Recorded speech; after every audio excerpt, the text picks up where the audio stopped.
Tulad ng ating title, Opposite Gravity. Ganito yung nakikita nating pagtataguyod ng kasalukuyang pamahalaan natin.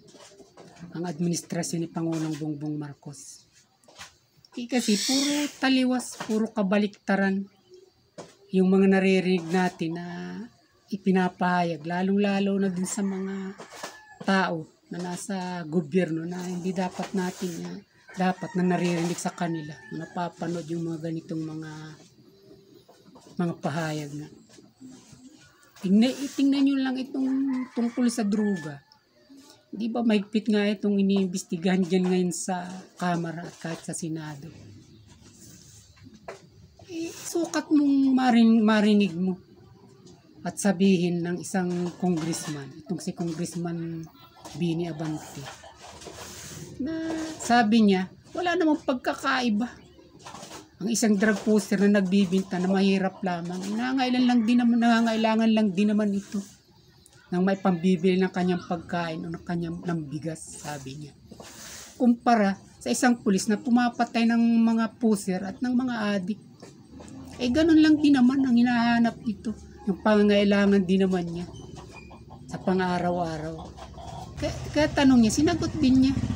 Sabi niya, pareho lang sila. Walang pagkakaiba. Nakita mo na. Congressman ito. Kagalang-galang, mahusay at isang pastor. Malaki ang pagkakaiba. Kung ako ang tatanungin. Kasi nga, itong mga drug poser, nagbibinta ito ng ikakapahamak ng mga kabataan para sa kinabukasan. Nagbibinta ito kung saan malululong. Kumpara sa isang pulis na itinataya ang kanyang buhay para sugpuin at pigilan na malulong ang mga kabataang ito sa illegal na droga. Kaya nga nalulungkot tayo na may mga ganito tayong naririnig na nagmumula sa kanila na dapat sila yung magiging halimbawa dapat ng mga paglaban dito. At tingnan nyo na lang, isa pa, ang isang napakataas na opisyal ng ating kapulisan, ang Chief PNP natin General Martin. Sabi niya, hindi naman daw pag-aadik o adik yung mga gumagamit ng droga. Ito lang daw yung mga daragdag ng oras. Tinutuko niya siguro, hindi yung mga nag-overtime sa trabaho, hinihingi ng pangailangan din sa trabaho. Yung kasing gumagamit nito, hindi nakakatulong. At sabi pa nga niya, mas mabuti ito, mas maigi ito kisa sa kape o sa Cobra. Mga energy drinks ba? Mga ganun. Nalulungkot tayo na nagmumula sa kanila yung mga ganitong bagay na kumbagay tila pagpayag na sa halip na sila yung unang-unang may responsibilidad na ito'y pigilan, hadlangan at tapusin nang hindi ito kumalat magsilbing salot sa ating lipunan. Sila yung naririnig natin na tila okay lang at hindi naman daw ito pag-aadik ayon sa kanya.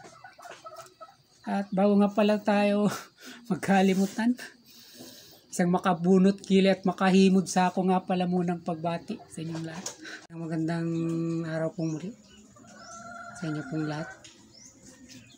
Nasa ibang bansa man kayo at nakakarating man itong aking munting himpilan, itong aking munting channel. Sumaatin pong lahat ng pagpapala para sa araw na ito.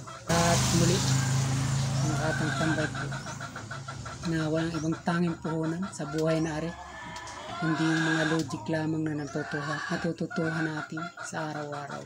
Kaya kung di ka pa nakaka-subscribe, pa-subscribe naman at i-watch mo at alamin kung anong mayroon kay Makatang Tambay. Thank you. Para sa akin, pinaka-worst na galing sa gobyerno na marinig na sa pinakamataas nating opisyal sa isang Chief PNP na sabihin na daw gumagamit ng droga, hindi naman daw adik, hindi pag-aadik, kundi sabi niya sa pagbibigay niya ng katwiran dito sa mga gumagamit itong mga pinagbabawal na gamot, hinihingi lang ng oras. Dahil sabi pa nga niya, pangatwiran niya mas maigi ito, mas mabuti ito kisa sa kape. O kaya isa Cobra, yung mga energy drinks ba. Kasi nga, kung minsan hindi ka makatulog at kailangan sa trabaho mo. Siguro isang simple, siguro yung mga driver na malayong biyahe, di ba nagdadagtis nga ang mga ito at maraming nakikita na positibo. Itong mga driver na malalayo yung biyahe nila. Simple sa gabi kailangan na natili kang gising. At yung druga o yung shabu, hindi ka makakatulog niyan. Pero sa akin, sa mababaw nating pananaw, at siyempre hindi kasing lalim nila at alam naman natin mataas ng opisyal to, yung PNP chief, si General Marvel, marinig mo sa kanya na itong bilang isang pahiwatig na hindi naman masama talagang gumamit o suminghot ng droga o ng ipinagbabawal na gamot. Dahil nga sa mga tao na kinakailangan ito na hindi dapat makatulog, ibig niyan sabi, tinutolerate niya na gumamit o magdroga. Dahil hindi naman daw porque gumamit nun, nag-a-addict. Pero kahit anong balot niya ng pabango, ng mabulaklak na mga pananalita na nauukol dito, sa pananaw ko, hindi mo dapat na sinasabi ito. Lalo na kung ikaw ay pinakamataas na opisyal. At isa pa na ikaw yung talagang dapat nauna na lumaban para dito, para ipagbawal ito na gamitin ng mga kabataan, kahit ng matanda man. Dahil nga alam naman nating lahat, simple dilalo na siya. Na ito, ugat ng maraming krimen, ng mga kasamaan. Kailangan pa ba nating isa-isahin ito?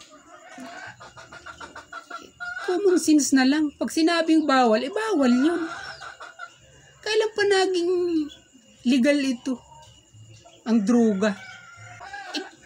Kabaliktaran ang gobyernong ito na marinig mo nga sa isang mataas na opisyal yung ganong mga pahayag. Ako mula elementary ako. Nung unang yung uso pa yung chungki at tawag dito, yung marijuana. Noon na lang nagtatago ka pa. Dahil bawal nga yun, kahit pasabihin natin na nitong huli, ikaw kinukonsidera na gamot yun. Kahit mumuntimang bagay, hindi mo dapat sabihin, lalo na sa publiko, na ito ay hindi naman, hindi ito para sa adik. O ibig sabihin, porque gumamit ka nito, adik ka na. Para sa akin, talagang hindi ka tanggap-tanggap. At isa pa, ang epekto nito, kung ikaw ay gumagamit, o nagbibinta man, o kung ano man yung nagiging linya mo, kinakasangkutan dito sa illegal na droga na ito, talagang kumbaga makakampanti ka. Hindi ka mababahala.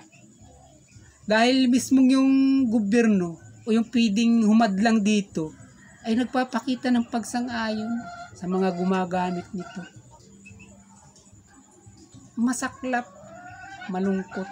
Dahil ba yung busing nila kapag kinuntra nila, pinagdiinan na bawal talaga ito, para bang kinabangga nila at kinakalaban nila. Ganun ba ibig sabihin nito? Nagtatanong lang ako. Parang yun ang lumilitaw, parang lahat sila tikom ang bibig sa pagsasalita ng kontra dito, bagkus yung mga nakaraang administrasyon na lumaban dito, yun yung kanilang binabangga at kinakalaban. At yung mga naikulong nun sa war on drugs na yun, dahil nga sa pagbawal nga ito yung kanila ngayong binibaby. Ito yung ginagawa nilang testigo, ito yung ginagawa nilang o ngayon itatakbo nga pinuno ng bayan. Ito yung mga kumpirmado ng mga drug lords. Isang halimbawa nitong si Kerwin Espinosa. Bali nga ito yung mga nito ang sumalo sa kasalanan nito ng panahon na yun. At nagtago nga ito. Kabaliktaran lahat yung mga bagay na yung magaganda na ipinundar ay lahat binabaliktad ng pamahalaan na ito ng gobyernong ito na Kung anong kinalaban nun, yung kanilang kakampi ngayon. Kung anong bagay nun ay pinagbabawal, yun ang gusto nilang ipus na hindi yun bawal. Talagang pambira. Hindi ako talaga maedad na rin ako at marami ng gobyerno na pinagdaanan at mga pangulo. Kakaiba talaga ang takbo nito. At siyempre, ito yung mga bunga ng pag-iisip ng mga desisyon. Itong mga nakikitang nating mga tila kakatwa, mga word na tinatawag. Pero ngayon lang nakakita na yung ahad lang mismo, yung pa yung nagbibigay pahiwatig na hindi ito masama, na hindi ito bawal, hindi ito talaga nakaka-addict. Hinihingi lang ng pagkakataon na dapat kang gumamit nito kung gusto mong hindi ka makatulog. Siguro, yung nga tulad naman gito kanina, siguro mga driver, siyempre nga naman bibigyan mo katry kung maaksidente, kung makatulog. Dapat parating gising mo, pero active. Ang pira talaga nangyayari sa bansang ito.